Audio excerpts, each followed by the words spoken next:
मुझे अपने दुख मत बताना। मैंने अपने आप को बहला रखा है कि तुम अपने घर में बहुत खुश हो। आप भी मुझे मत बताना कि आप मुझे याद करती हैं। मैं तो मां हूं, मैं कैसे भूल सकती। तो मैं कैसे भूल सकती? तुम भूल गई थी।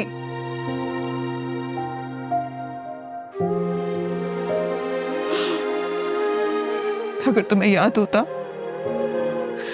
कि तुम्हारे घर से जाने के बाद तुम्हारे माँ बाप पे क्या गुजरेगी तो तुम मर जाती।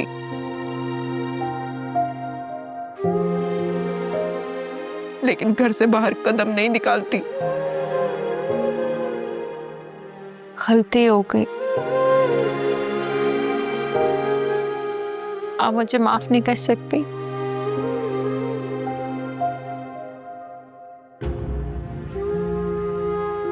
घर की दहलीज पार करने वाली औरत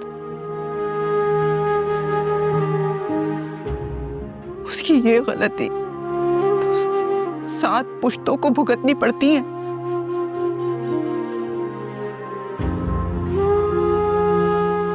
इतनी आसानी से कैसे माफ हो जाएगी?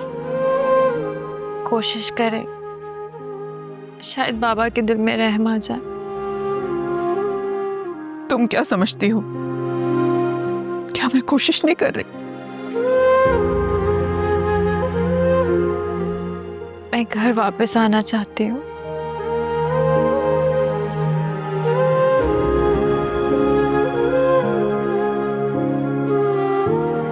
क्यों? क्या तुम्हें वो जिंदगी नहीं मिली जिसका तुमने ख्वाब देखा था? ये समझ ले अम्मी कि काशान शैतान है और उसकी माँ जैसे जन्नत से उतरी पाकीज़ा रूह। मुझे इस बात का मलाल नहीं है कि मैंने जन्नत में खड़े होकर जहन्नुम में छलांग लगा दी।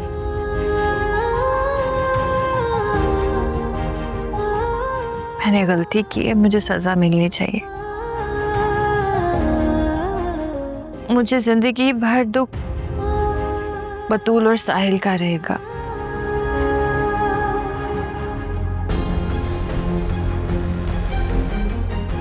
मेरी वजह से उनसे उनकी खुशियां छिन गई, उन्हें ना करदा गुनाहों की सजा मिली। अम्मी, बतूल अपने घर में खुश है और साहिल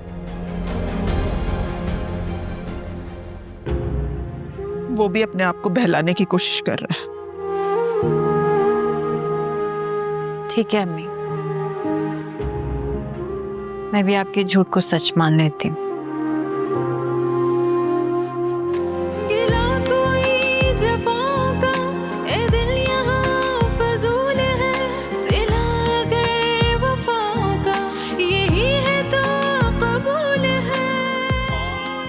बदला लेने के लिए मेरी बेटी को मरगलाया और आप अपनी बेटी को जिंदा सरगोर कर रहे हैं। ये गुनाह नहीं है तो और क्या है? मेरी जिंदगी भर की कमाई मेरी इज्जत थी जो उसने मिनटों में लुटा दी।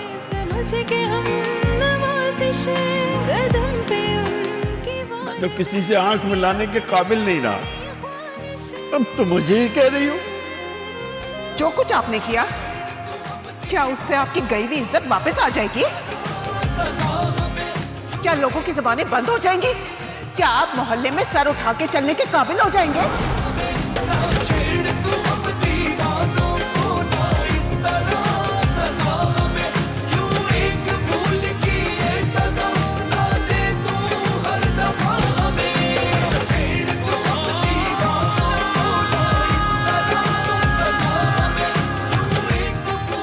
मुझे क्यों लग रहा है कि सुंबुल के साथ वो नकाबपोश लड़की हादिया थी। कहीं सुंबुल ये देखने तो नहीं आई थी कि मैं स्टोर पर हूं या नहीं, और उसने साहिल के बारे में भी पूछा था। इसका मतलब है